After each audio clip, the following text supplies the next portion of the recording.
G'day fellas, how is it today? So after we got my last upper pulled over the last and we got the 3D printer fixed, I had to replace the hot ends and the hotbed and these blocks that are at the top here. I also received my new sewing machine, so we finished off that last upper and we pulled that over, and then I had to walk away from the sewing machine and go back to the 3D printer. Also had to go back to 3D Studio Max and make a new pattern. So here we are printing out the version 2. Had to spend a bit of time dialing in the printer. I'm really not good at dialing these printers in, but it's working good enough. We got some pretty good patterns out of this thing, but yeah, 3D printing's fun, and in a minute you'll see why it's so fun, because this little doohickey, you know, it's pretty nice, but this one little piece is folded over, and this happens all too often,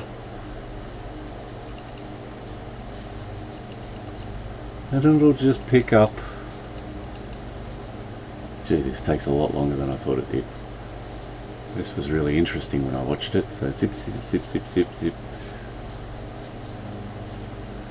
and then it started to fold up.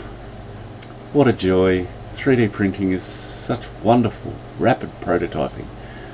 And yeah, you know, 3D printing's fun.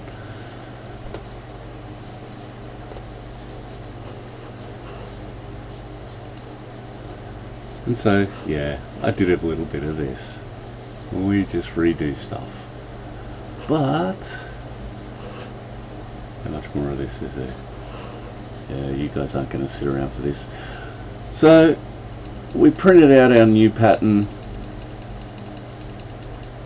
slowly but surely. Most of these prints don't take too long, a couple of hours at the most, 2 or 3 hours for some of the bigger pieces. But yeah, the sable's working pretty well. She's outside of the containment thing. It's just too big. I haven't got enough space for it, and obviously I've been pulling it apart and putting it back together, so having it outside the boxes just makes it easier to work on. But yeah, we print and we print and we print, and it's so slow and it's so much fun. But yeah, after we printed the pattern, we had to print all the incidentals, all the components, the pump, logo, the side plastic bits. There's a third piece that goes in the back to get the bumpy pattern. That had to be printed out. So, you know, lots and lots of printing. But once we finish printing, we head over to more printing, because of course I took more footage of printing. We go over to the familiar cutting. So this piece is over 40 centimeters long, so we have to break it up to just print the blooming thing, tape it back together. She'll be fine. Rough as guts, but you know, try to organize ourselves a bit. Starting to run out of leather. This is my first skin. It's getting down to the last little bit. Won't get anything much more out of this thing. But yeah, we do a little bit of cutting,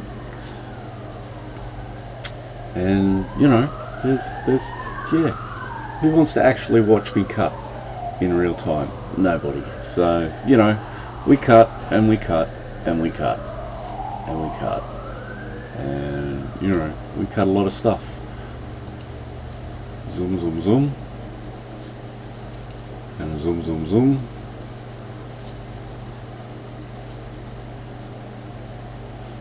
So, you know, do you enjoy watching me cut?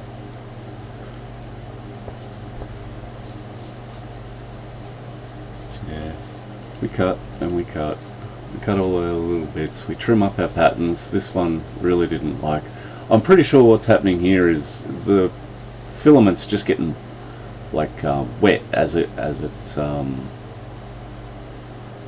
sits on the printer. There's no containment, so it soaks up the humidity in the air, and yeah, after a little while it starts getting pretty rough. But you know, we don't worry about that.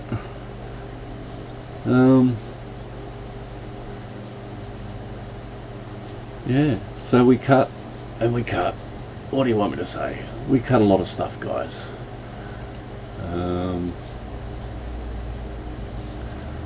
I'm starting to remember how to cut, actually. I've been mostly cutting from muscle memory, to be honest, and I'm starting to remember, you know, to sort of use a sawing action more and keep the knife, you know,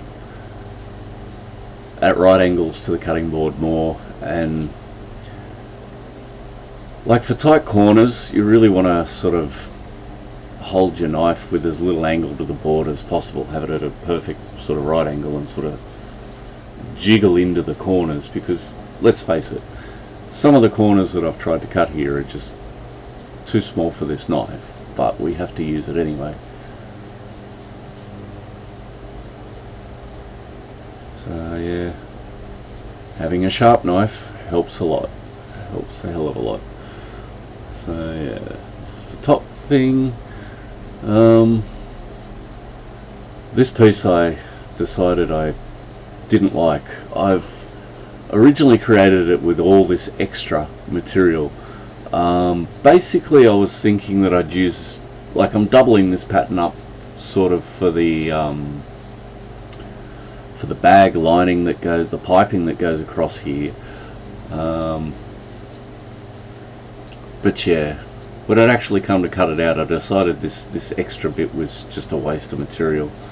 So we've just done it normally, and even still I've left a big lot of excess here, which I really should trim off. There's no need for it here, especially when you see how this thing's all gone together.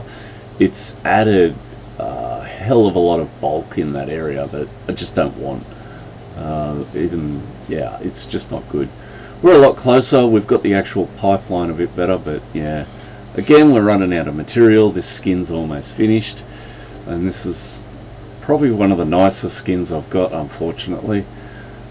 When I actually looked to see my other skins, I realized that yeah, they're not the same. My new skins are real floppy and loose, and they just feel real cheap. This is the belly and the armpit, so this bit of the skin's pretty crap, but most of the skin was really nice. But anyway, she's gone now. I've got to buy some more. I've got 2 more pig skins and 2 more cow skins, so I'm not actually running out of this stuff yet. I can make heaps of stuff, but well, not heaps of stuff, but yeah, I can't afford to keep flipping, just remaking half samples all the time. I gotta finalize my pattern. Hopefully the version 3 will be to my satisfaction. But yeah, we've tried a different stitch here. Usually I don't do this, but this is how Reebok does their linings to get rid of the bulk in the material. And yeah, I was pleasantly surprised at how well it worked. It really gives that tongue, that Reebok sort of character. It's pretty cool. Let's slow this down so you can sort of see here the sort of cutting technique. Because this material is soft and squishy, it's really hard to cut. So the best way to cut it is to have your knife on a very sort of steep angle, come in almost straight, and just scissor through it. And if your knife is really sharp like this one is, then you'll cut most of it and it'll just sort of perforate at the bottom, but it won't actually technically cut all the way through. Yeah, you could cut this, you could put more effort into cutting this sponge a lot neater if you really wanted to, but especially because this is so thick, it's not going to matter. And I almost straight away start trimming it down, and later on I have to trim a lot down.